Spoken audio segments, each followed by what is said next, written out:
So. Not too much. All right.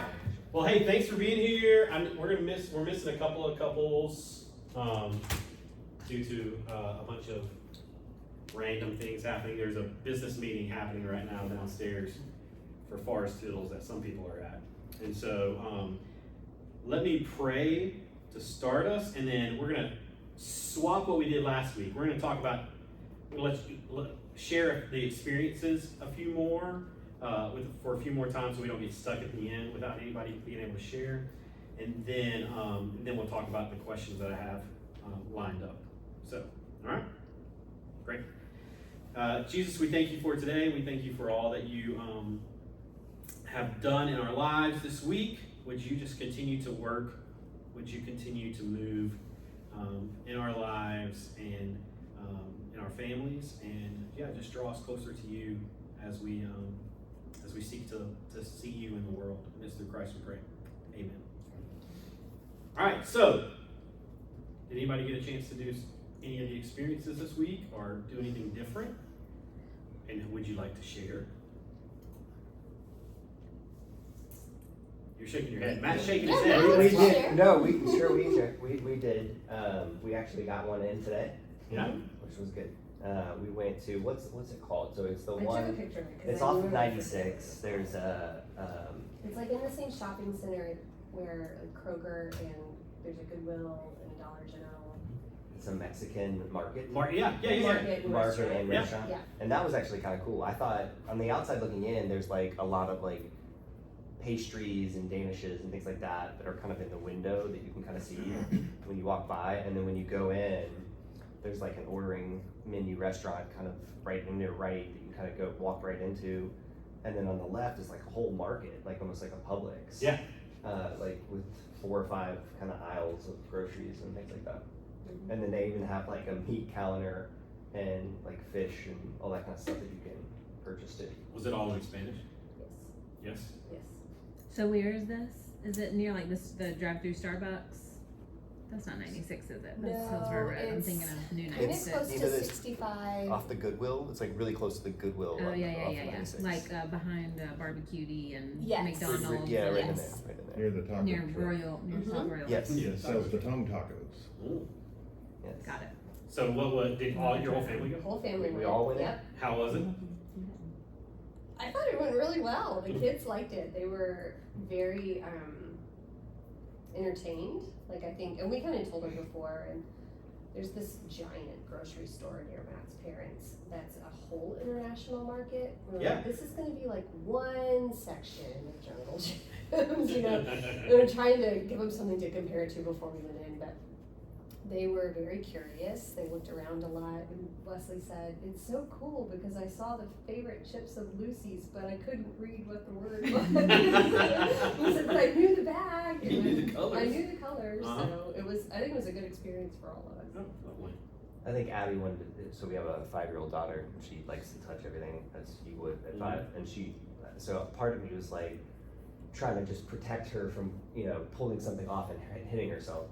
So that was distracting, but I could have spent a long time in there. There was just so much to see. Like, it was really pretty. cool Like, there was just everything was jam packed, and we did talk about it afterwards.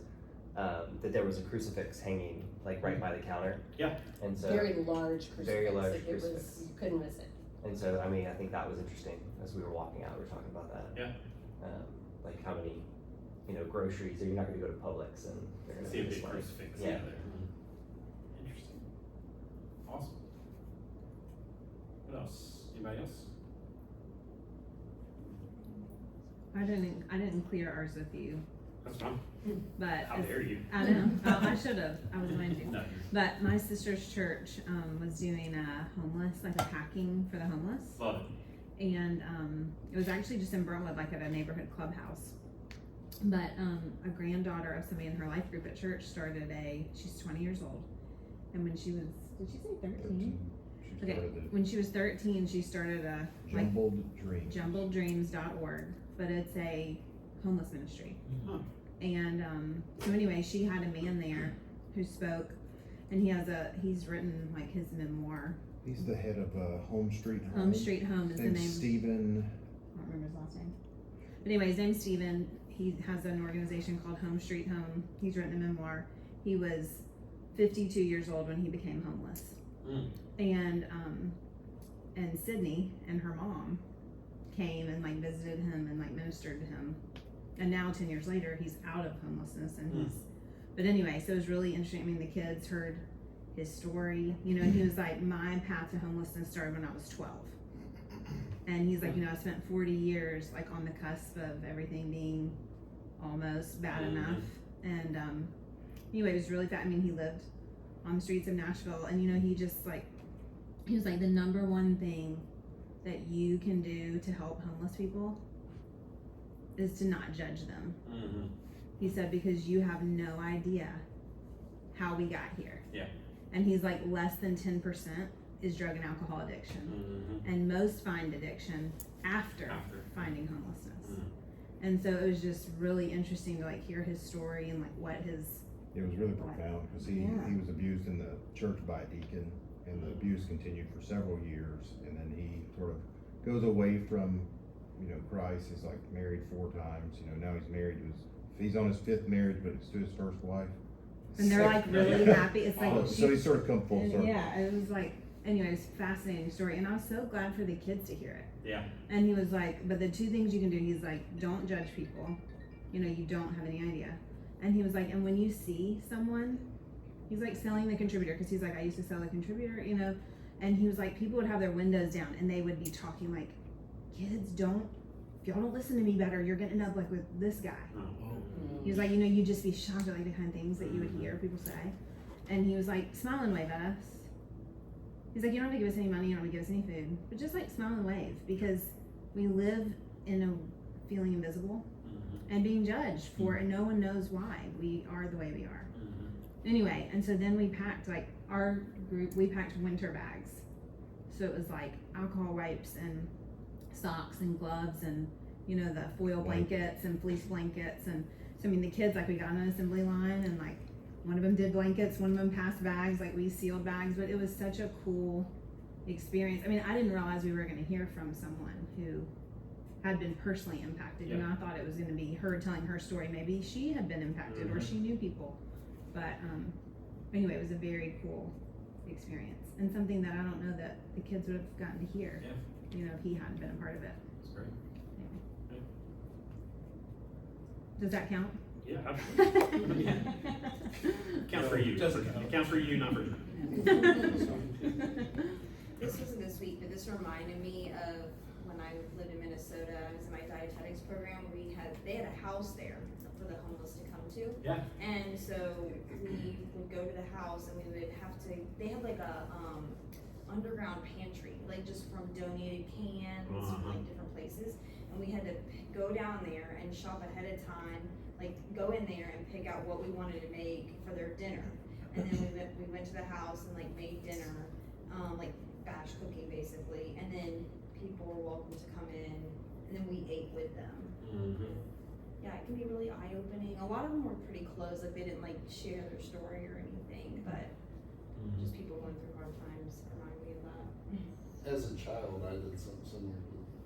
My parents, my dad was big in prison ministry, and we, when I lived here as a child, we would go down, I think once a month, to Disney's house, which at the time was on Music Road, or 22nd Street or whatever, and we would bring food, make dinner, and basically it was a halfway house for people coming out of prison that were not rapists. I think that was the only ones. They had murders, they had every, you know, a lot of drugs, but it had such an effect on me and my sisters to not do drugs because we got to do the same thing. We got to hear their stories and get to know the people too. But it was, you know, we got to really know a lot of them too. But it was a good thing for, there were a lot of Vanderbilt students looking for cheap housing. So they had college students kind of helping get these former prisoners' skills up too, so. It's great. The book is Chains to Change. One man's journey from God hater to God follower. His name's Stephen Allen Young.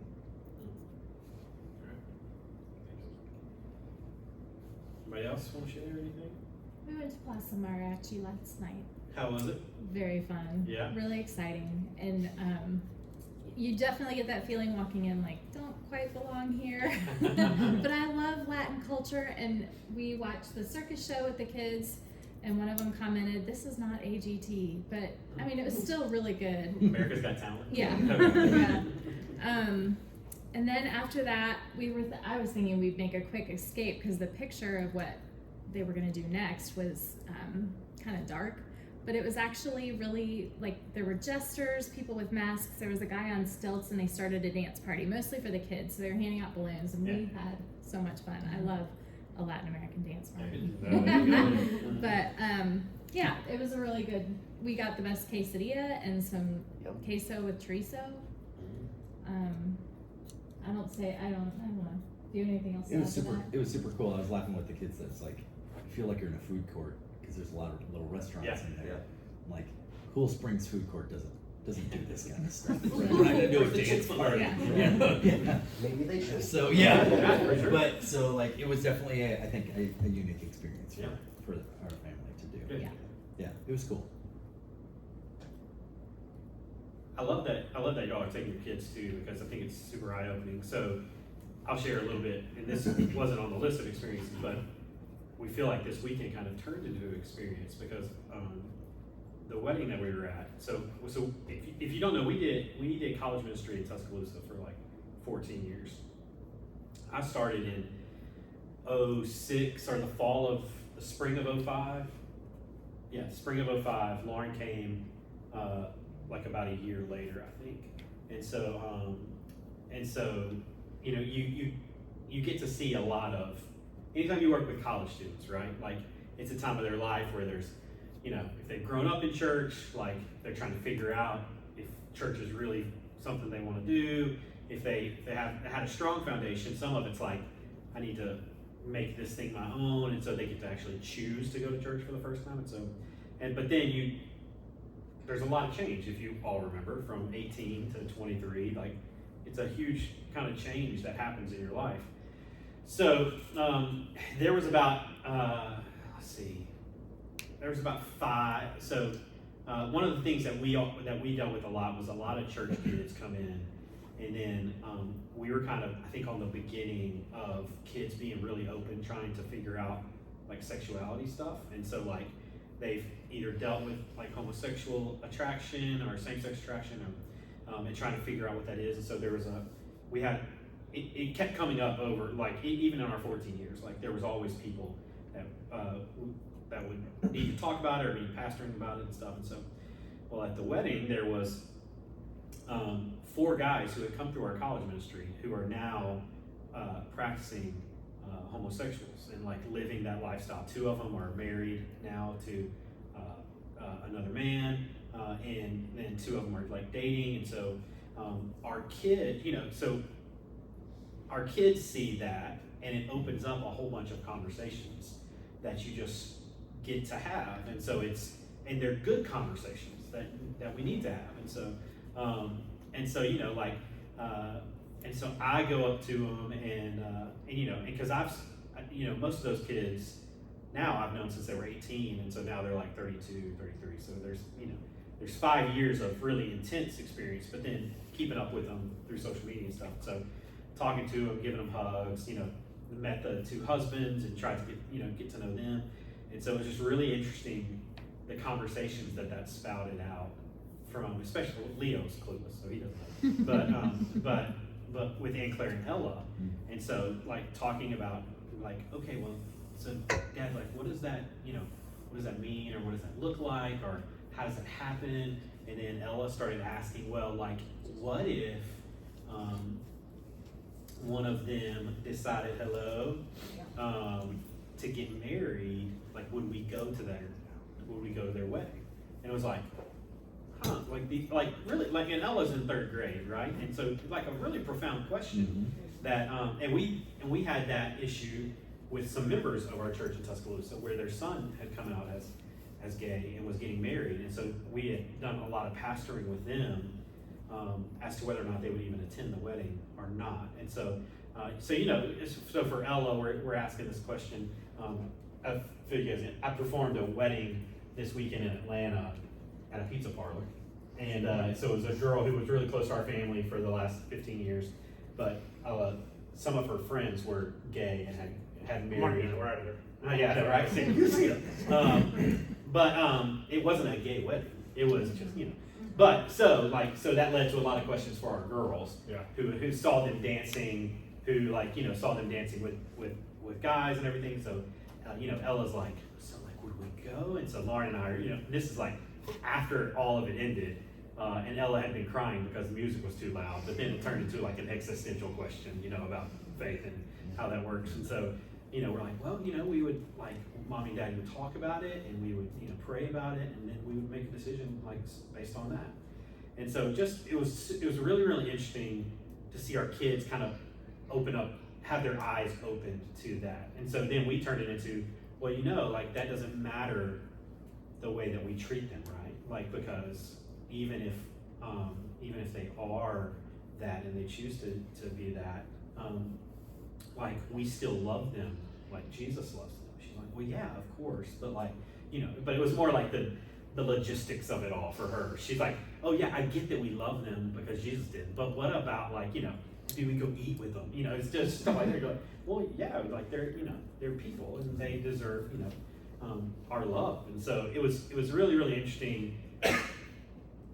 Just the conversations that came out of that, because they saw us talking, they saw that they were married, and so. So here's where I do get confused, though. Yeah. So how would Christians define marriage?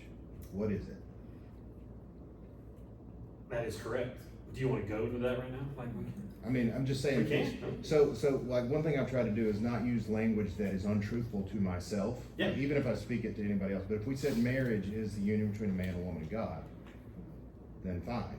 Yeah. So I don't ever refer to a homosexual couple as such. Yeah. They are in a union. They're doing the Sure. things that they do. But I think if you say the word enough, you lie to yourself and you start to believe that it is holy in some sense. Yeah, I can see your point. Yeah. Well, I think there's obviously tons of layers to it, right? But if we believe that God created marriage, right, then that's a different definition. But then once the state got involved with marriage, that turned it into something completely different, right? And so, yeah, if we can't change the definition of words, but also it's like at some point, where I land on this, at some point the church said that the state we were okay with the state being able to have ties within marriage or not, because really, if you go, I think if you take it all the way back, and this wasn't even where we were going to talk about, but we can talk about it. But I mean, if you take it all the way back, right? Why is it that the church had never legalized marriage before? Whenever they started legalizing it or saying it was true or false, right? And I don't know, this guy could be history completely wrong, but then they started. It seemed like the state got into the marriage business for the same reason the state always gets into business, is probably to make money. And so, but it was always the church that ratified the marriage and not the state. And so, it's a different way to look at it. Like you said, if it's church definition versus government definition of it, which is, I think, long and complicated. Fair. I'm not gonna hijack your session. No, yeah. I think that's a valid question to ask because, Yeah, I'm not gonna participate in that. yes, by God's definition, is that a marriage? Well, then you would say no, Yeah. right? But then by state definition, is that a marriage? Yeah, I guess, because they changed the definition of it. And so all I'm saying is by using the word in the manner, right, oh, this is a Union marriage. or, But yes. then in some way you're sort of lying to yourself. Yeah, I get what you're saying, yeah. It's Or normalizing Yeah, the Yeah. culture. because I'll just refuse to accept it as such, that's all. Yeah. And, I mean, I don't know what we're talking about. You speak here on time as you would. Oh, okay, I was like, I would've loved to have been here on time. Yeah. I got long-winded people to my left. And Rob was running the business meeting, he could have shut off all the questions right away. We're talking about people in West Virginia marrying outside. Well, luckily I'm married in West Virginia, so. Why would they even do it? We're good there. They could see what's going on. We're feisty over here. I know, right? I know. Let's budget Alright, so here's what we're doing. Alright, we're gonna move into, I got 2 questions for us.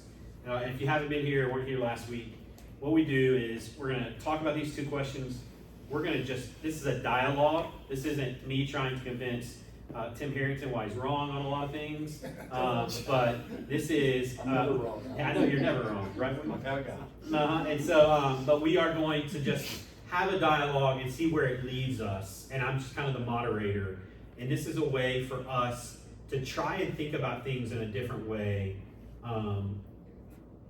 even if you don't agree with it at the end. It's not about agreeing or not. It's just about, hey, we need to prompt our minds to think about things in a different way. All right? So the first question is, if salvation and forgiveness of sins is what the Christian life is about, right? Then why did the Bible not start with Genesis 3? All right, so for those people, I'll say it one more time. If salvation and the forgiveness of sins is what the Christian life is about, then why did the Bible not start with Genesis 3? So Genesis 1 and 2 is the creation story, right? God created the heavens and the earth, go on through. God rested on the 7th day. God created man, so you kind of see that. And then Genesis 3 is the fall narrative, right? And so that's when the serpent enters in, deceives Eve, eats an apple. Everybody know where I am? Everybody eats an apple, sin enters the world. Then Adam eats the apple, and then everything kind of falls apart. If that was the crux, right? Because if we're talking to somebody who's not a Christian, right? We talk about sin, we talk about Jesus forgiving your sin. What was the point of the whole creation narrative in 1 and 2, based on what you know or what you think? Is everybody tracking? Everybody make sense? There had to be a fall. Well, that's Genesis 3. Well, that's So why wouldn't that have started? But that's why, if salvation, forgiveness of sins is what the Christian life is about, if that didn't fall, Christianity would be different than what salvation and forgiveness does if sin didn't happen. Right. So why didn't the Bible start that way? Like, why bother telling the creation Right. story? Is Right. what you're Well, asking. the creation story sort of, you can infer at great depth, like who God is, and God's logos, the word manifested, out of chaos, this order that, ordered the world and the universe in a manner. And then, it tells us a lot about who God is. Right, so we're introduced to the creator first, Yeah. right? And I think then man comes along, right? So we're second in the story always, right? And we're introduced to God's ideal and perfection and what we want to return to someday. What we will return to one day. Well, and I think, I just think about our kids and like their understanding of God. And it's like they want to know where things came from. I think if it just started with, well, gosh, how did Adam and Eve get here? And where did this garden come from? And who's really in control? It's like you saw nothing become day and night, light and dark, mountains and oceans. Like, so you see like a power. I mean, you're introduced to who God is and what his power is and his organization of things. I think you'd have a lot of questions if you didn't know that he started it and organized it and put them in the garden for a purpose. You know what I'm saying? Like, I just think if it just started there, I think I would say, well, who is this guy? You know what I mean? Like, how did he decide? I don't know.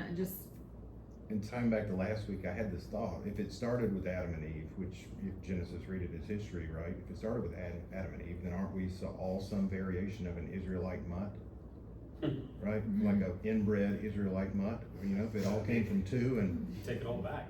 yeah, I mean. Maybe actually on the way back to Noah's Ark. Can you make sure that that's straight? I think it's angled, and I think anybody who's watching it is going to be bothered. It looks. That's fine. Yeah. That's fine.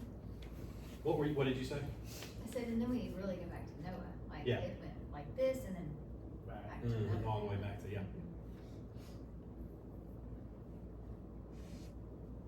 Any other thoughts? Is the Christian life all about salvation and the forgiveness of sins? Mm-hmm. I mean, is that what our life is all about? Just those two things? It doesn't say all. But I did But have yes. that, but I did have that thought. What did you say? Nothing. I heard So you the say- question assumes facts, not in evidence, because Yeah. I can't help it. But Mhm. are we assuming that salvation and forgiveness of sins is what the Christian life is about? Yeah. Is it? Or is it? Yeah, exactly. I mean, That's it's all I part of say. it. What do you It's think? I was certainly- saying- certainly Yeah. major Trying to major say, part of it. if you tell a joke, you can't just say the punchline. Right. Like, you have to have, the joke's gotta have some context. Some That's what build. Genesis 1 and 2 is about. So that's why It's I was saying what I was saying, like, Showing the scene yeah. Mhm. of a good book or a good movie. She's You a- never start at the turning point. Yeah, or if you went to the end, like, think about Harry Potter, like when Dumbledore died. If I went to the end of that book. and found- Spoiler alert. Oh, what? Matt? Well, I'm just saying, I'm just saying, I'm using that as an example, like, that was the first book that came to mind, that, like, what's the point in Fine. what all led up to that? So that's why I was saying. I think about salvation and the forgiveness of sins, like that is why Jesus went to the cross. Like that is how we have a relationship with God again. Like that is the whole, like, even though like you break it down into smaller pieces, there's a lot of other things, but like we don't have a Christian life without salvation and the forgiveness of sins. Would you say that that is what the Christian life is about then?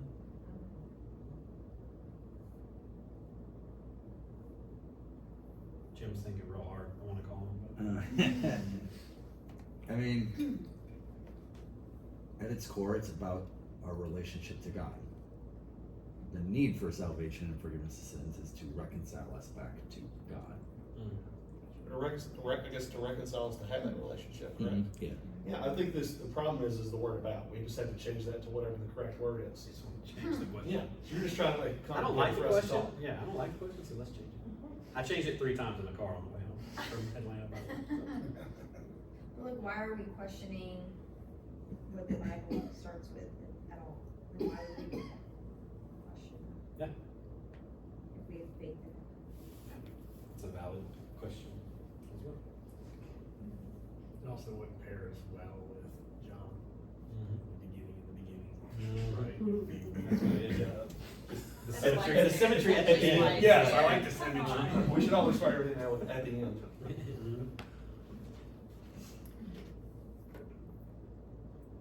So how many people, well, here's the tricky part, right? And so I asked Lauren this like 4 times. I'm like, is this confusion or confusing, or is the Christian life more than just forgiveness?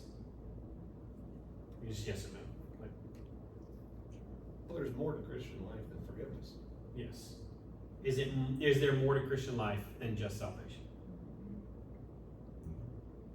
It leads to sanctification. Yes. Yeah. Say redemption. Yes. To me, salvation is the spark that starts it. That's what the foundation, that's what the relationship is based on. But then thereafter, following Christ, I mean, it's a Christian life, but there's tons of aspects. Tons of aspects to it. Yeah, it's like the Christian life is an emulation of Christ in some way, like his walk. Here's I'll ask it this way. Is forgiveness and salvation the only thing that Jesus talked about? Right? So there has to be more to the Christian life than just salvation and forgiveness of sin. Right? And so but I think when you look at a lot of the way that we treat the Christian life, like that's what we treat it as, is that it's just salvation, right? Like, and it's just forgiveness of sins. I think I would argue, so I might tell you my view, so Tommy's happy this time that I take a stand on it. And so I think the creation narrative, so I think you have to read the Bible through a redemptive arc, right? Because I think, Jenna or somebody over here said that, is that God is trying to redeem all that was lost, right, from the garden. And so we won't go, we're not gonna be brought back to the garden. We're gonna have something even better than the garden. Like, it's a new kingdom that God is making. And that, when you read Revelation, it's a new heaven and a new earth that's gonna happen. So it'll be even greater than the garden somehow, or, in our minds, however that works. But I think when you look at the story when you look at Genesis 1 and 2, if you want to go home and read it tonight, right?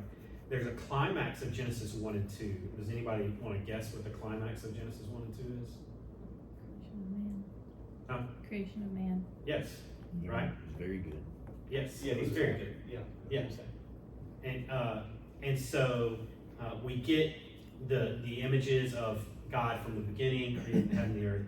But then, I think in a literary way, or if you're a story person, right, or a movie, like the climax that we're leading to, like the crescendo of it, is God created man. And so, what was different about when God created man? In his image. In his image, right? And so, and that completely changes everything, right? He didn't do it with animals. He didn't do it with the heaven and the earth. He didn't do it with the waters and the dark and the light, right? But it's specifically pointed out that God created man in his image. So, the reason why I think that the Bible starts with Genesis 1 and 2 is to put an imprint on every person alive that they are made in the image of God. And that there's God's thumbprint, right, on people, specifically on people. That these people are different than humanity is different than everything else that I've made. Because it's made in my image. So, if that's the case, then we are called to act a different way towards each other, right? Like, there's a different way that we go about life, right? So then the question is, the next question, which is not on here, but is there anything that we could ever do that could take away that image, the fact that we are image bearers of God? No. So if my friends who were in our college ministry have chosen to live a homosexual life, does that take away the image of God from them? No. If someone chooses to leave the church and to never kind of seek out their relationship with God anymore, does that change the image of God on their life? If someone chooses to be transgender, does that change the image of God on their life? Or they choose to have a sex change, or if they choose to, do any of those things, does that remove the imprint of God from their life, that He's had from the beginning? Right? I think I agree. I think what we see, so we can take that those are the extreme cases, but so we can take that too with race and political people who think differently than us on either side of the spectrum, and people who are fans of different football teams, to get into trivial things, or people who wrong us in some way, or people who hurt us in some way, right? So then, if that's the case, then what does this is just a rhetorical question, what does that mean for how we are to act towards those people? Right? Hate the sin, love the sinner. Well, it goes on with the first and second greatest commandment. The second greatest, basically love everyone else as you love yourself. Like, yeah. Which would be which doesn't change because they're homosexual or transgender, or it doesn't say, well, if they're different than you, then Or they punch us in the face. Correct. Or Although genuine malevolence is tough to deal with. I mean, Hitler also was an image bearer of God. Absolutely. That doesn't mean people aren't, that there is sin, obviously. It doesn't mean that we ignore sin or that we, just become like, cuddly to everyone, right? But it also changes the way that we have to, we're called to treat people. I think that's what, and I think we see that from the first 3 weeks that we talked about, right? In Ephesians and Philippians and Galatians, is that the people of Israel had an idea of how they should treat outsiders, right? And I think the problem with that was that they lost the idea of who people actually were, even if they were some nationality differences, or whatever. And so, all right, so there's that.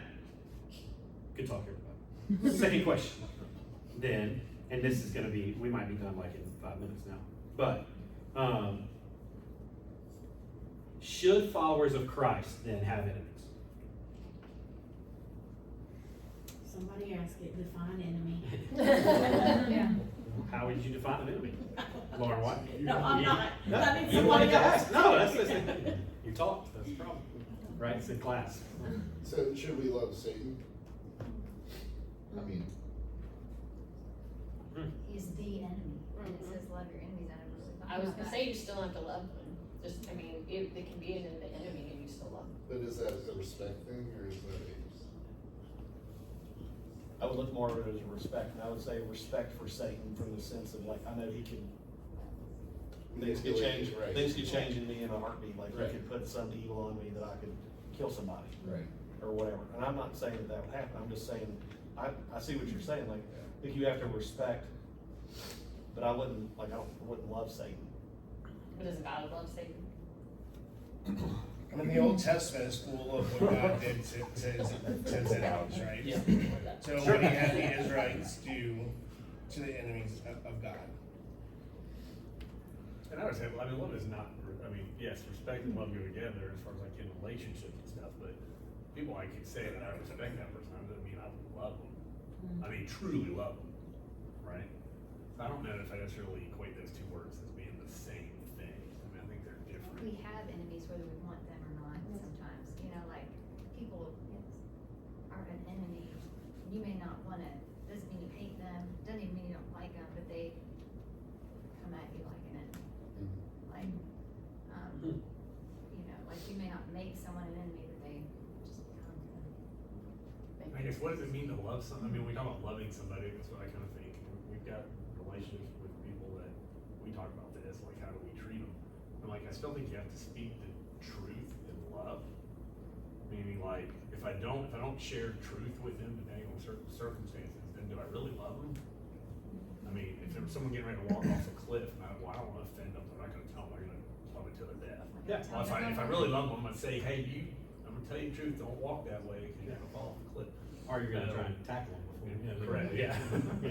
But I mean, I think the same thing is true when we talk about loving our enemies. I mean, it doesn't mean necessarily you let them, because I think the world's concept of loving someone means you like let them do whatever they want to do. Like they're free to do whatever they want. You're not gonna object to it.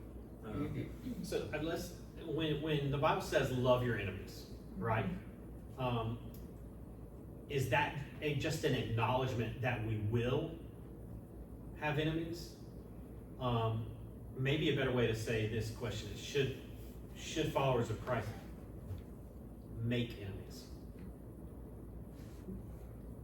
No, they Does should. that change the definition? Well, then, Or does that change the question? Then they have control over you in some way. They're allowing your emotions to have them have control over you versus more of God having control over you. Well, Christ had enemies. I mean, they nailed him to a cross for God's sake. But he didn't make them their enemy, like his enemy. He didn't make those people his enemy, but they were acting like an enemy. But he loved them and died for them. And so, like, I don't think scripture gives us any leniency towards hate or even like treating people poorly. But people might be your enemy if we don't become someone else's enemy on purpose, like, because we're supposed to love our enemies. We love our neighbors as ourselves. We we make allowance for one another's faults. Like all the things he says, I mean, we love one another well. How many people in here would say they have an enemy? Like a human one? I mean, we're not talking about Satan, obviously. Yes, we have an adversary, right? And so, like, a spiritual adversary. But, like, so if I mean, we've got... There are people, and I think we all have somebody that would wish not great things for us. Is that? Like, and I would call that my enemy. Like, there are people that would not wish for me to have a success in something. Like, I've had that come up in my life. So is that person just a jerk, or is that person that, I think you're right, I understand what you're saying, like, I guess at what point does a person just turn into, you know, like, a butthole, but then they turn into like, you now are an enemy of me, you know what I mean? Like, it feels like, because I think if you're like me, when I said, does anybody in here have an enemy? You're like, well, no. You know, like almost not like you're offended by it, but I'm like, why would I have an enemy? Like, you know what I mean? But like, I mean, but we all have people we either don't get along with or don't like us. Like, that's human nature. But I guess I think when does that shift into somebody we look at and we say, I've got to love that person who is, you know, diametrically opposed to everything that I am, or whatever. I don't know what. You just defined it, so Oxford defines it as a person who is actively opposed or hostile to someone or something. Like hostile nation or its armed forces or citizens, especially in time of war, and that harms or weakens something else. And I think we have enemies I mean, I'm not trying to get on the patriotism, but I mean, we have enemies that want the absolute demise of America, that would love to put a bomb in the middle of America and it blow up and explode and kill everybody. Like there are people in this world that want that for me. So like, as an American, regardless of me loving them or not, they don't care. That's not what they're thinking. But you're asking as an individual. I think I'm asking in a personal level. I think a lot of what creates the enemy is the sin. So if it falls to the hate the sin, love the sinner mentality, like I'm like thinking about people that I choose not to be around. Yes. And I have some of them in my family, I have some of them. Straight up, Like, you know, I think we all do, but I wouldn't necessarily call that person my enemy. Sure. But I also, for my own moral well-being, choose to not be around them. Mm-hmm. I love them. I do not love what it is that keeps us apart. Mm-hmm. So I think it gets back to the enemy. Like, I think the enemy is almost like a leveled problem. Like, the enemy that wants to attack America is very different than the family member that has made some really drastic life choices that I don't agree with, that I know is not good for me here. Isn't the enemy based on the definition? So That's what I was gonna say, the definition of enemy. Yeah, like so I was trying to remember what it was since the Amish school. I remember when I think it was a school shooting, wasn't it? But or the church shooting, and then literally the parents showed up, the Amish family showed up, and you know, just forgave and blew away kind of the world. But even that, I look at it and I think, I mean, I would classify the guy as an enemy, but he's not necessarily. He's already done his horrible thing. Now they're forgiven, right? He's not at that moment trying to do something. And the definition of enemy is almost like you're the person who's actively doing something right now to you to try to.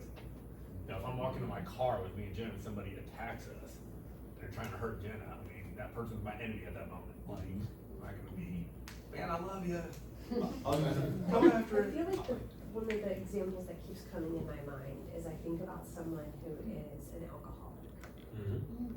The alcohol is the enemy, and the people that they choose to surround themselves, maybe after their recovery, that have brought them back and say, hey, come on, don't you just want to go with me down here? That person, by definition, that you just read, is kind of an enemy. They're not somebody who, but the hostility is maybe not there. Perhaps that person hasn't realized it yet.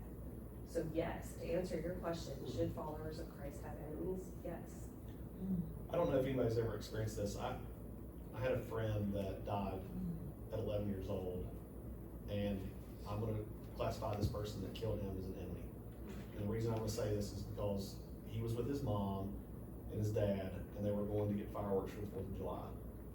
And the guy walked in the firework place, lit the fireworks, and kill everybody in the firework, including himself.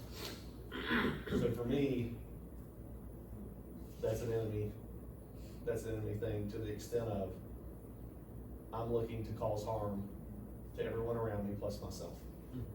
So, and I'm not saying anybody's wrong, I'm using that as a classified definition of enemy, and that forever changed. That was something that rocked our community, rocked that family that we were all close with, and, you know, changed laws and things about, you know, having firework stands in areas where we grew up. And his whole thing was to go in there and commit hate to killing somebody, including himself.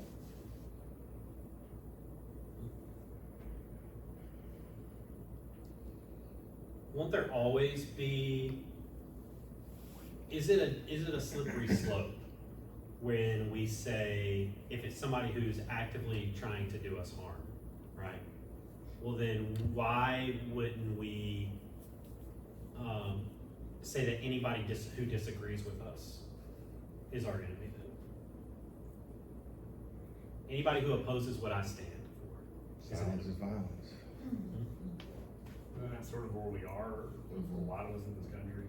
Maybe that's for your own question, hey, but Yeah. But it's this whole thing that's I don't know if it's worldwide or if it's just in the US, but if you don't agree with me, like, that means you hate me. Yeah. If you don't agree with what I believe politically, you know, I mean, I've seen this, so like, especially after the election, it's like, well, if you didn't vote for this certain person, well, you're voting for someone who hates the people that I love, and therefore therefore you hate me, and then therefore we can't be friends anymore. And that's on both sides, right? Not just, I'm not talking about one side or the other. And so if we live, if that's how we view things, right? If that's the lens in which we view things, then, you know, half the people, you have two choices, right? You either surround yourself with everybody who thinks like you and who agrees with everything you say, right? And have very few enemies. Or you live in a world where 50% of the people are always going to be your enemy. If that's how we're defining enemy, right? And I don't know if that's what the Bible means when it talks about loving your enemies and stuff, right? Like, I mean, and that's not a final, like, you know, stamp that that's what the Bible says. But like, I don't know if that's what Jesus talks about, right? When he talks about the So I kingdom mean, of God. Jesus said, love your enemies, which means he agrees there are going to be enemies. He's not saying we're going to live in a world without enemies. And let's be honest, what he stood for created a lot of enemies. And so I don't think he was against standing for something. No. And having an outcome be people will oppose that and will be enemies. So like I think he's saying you've got to live in a world where enemies exist. And there's a certain behavior we should have towards those enemies. But I don't think he's trying to get us to a world where there are no enemies. Does that make sense? Like a consequence of Jesus' actions was that people were going to oppose him. So he created enemies just by standing for something. Yeah, just by talking. Correct. Yeah, we see that. And he could still love them, but they were still enemies to him. I think to answer your question, some of that comes back to we have a choice to make. You can choose to be enemies with 50% of people and hate them, or you can choose to be enemies with nobody, or love those enemies, those people that disagree with you or whatever, and just keep moving on. You know, sometimes the disagreement can weigh on a person to the point that they can't move past that. You know, and I think that's part of what's happened is we look at somebody and we say, you voted a different way than I voted or whatever, and so therefore we can no longer sit in the same room together. And it's like, that's just childish. You know, that's when I taught kindergarten, those are the kinds of conflicts that I solved with kindergartners. Right. You know, we as grown adults, forming our conscience and our ability to reason and communicate should allow us to be able to be in the same place with somebody that maybe we don't see eye to eye, but I think of like 9/11. Yeah. Right, like how the country just came together. It didn't matter what political side, no one cared. Everyone knew there was a kind of enemy that wanted to take us out. And so didn't care what color someone was or, how they voted. It was like, we have a common goal. And like, just remember like friends coming together that, might have argued before, but again, it's kind of. I remember Dougie throwing that strike right down the middle of the World Series, and he's got his jacket on because like they don't know whether he could get shot. I mean, but like he goes out there because he's trying to unite, and like you just think about him going out there and just.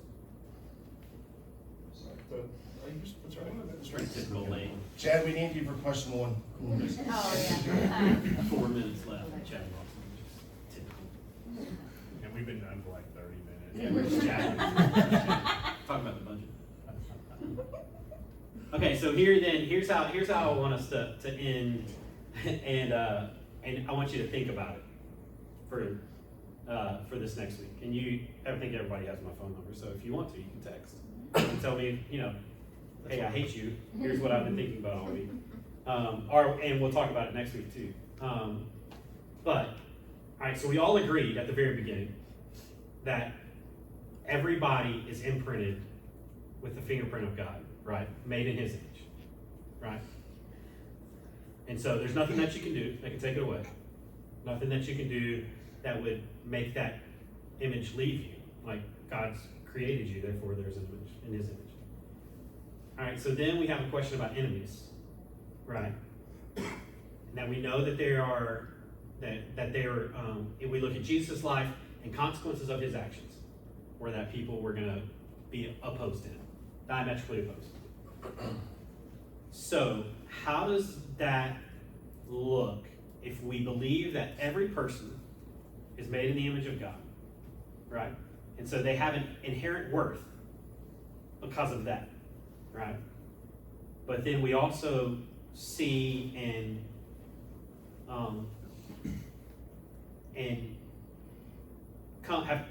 have come to the conclusion that it doesn't matter what we do, that there will be enemies that arise in our life in some form or fashion, right? How do those two things exist together? Does that make sense? Say it again. Say it again. Say it again. Everybody is an image bearer of God. Nothing you can do that can take it away. Nothing you can do that can change it.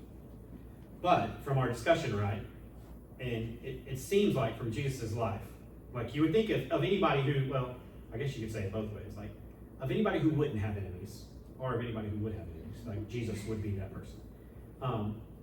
But it seemed like because of Jesus' choices and actions, that enemies were going to arise based on His conversations, taking a stand, even death on a cross.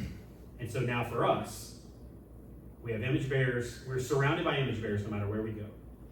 But then also with this idea that it seems like there are going to be enemies that arise in our lives no matter what we do or say. How do we help, or how do we let those things coexist in our lives, and what should our reaction be? Does that make sense? Did I word that okay enough? Like, so we don't have time to talk about it now, but we can talk about that over dinner tonight. If you go to the Plaza de Mariachi, you can talk about it during your circus. But would love to hear. We'll start off with like 10 minutes on that next week, and just seeing what your thoughts on what you want. All right? Everybody good? Hey, I know I've said this every week. I don't want you to think that it's lost on me, that you guys are giving up time and energy, space in your schedule to come and do this every Sunday night. So I appreciate it so much. I hope, if nothing else, like you've met some people, and even if you hate it, that's fine. Enemies? Enemies. Even if you hate it and you're diametrically opposed to me, I will somehow figure out how to love you. But I hope you've been able to take something, at least a little bit something from what we've talked about so far. And then we got 3 weeks left, and then Merry Christmas.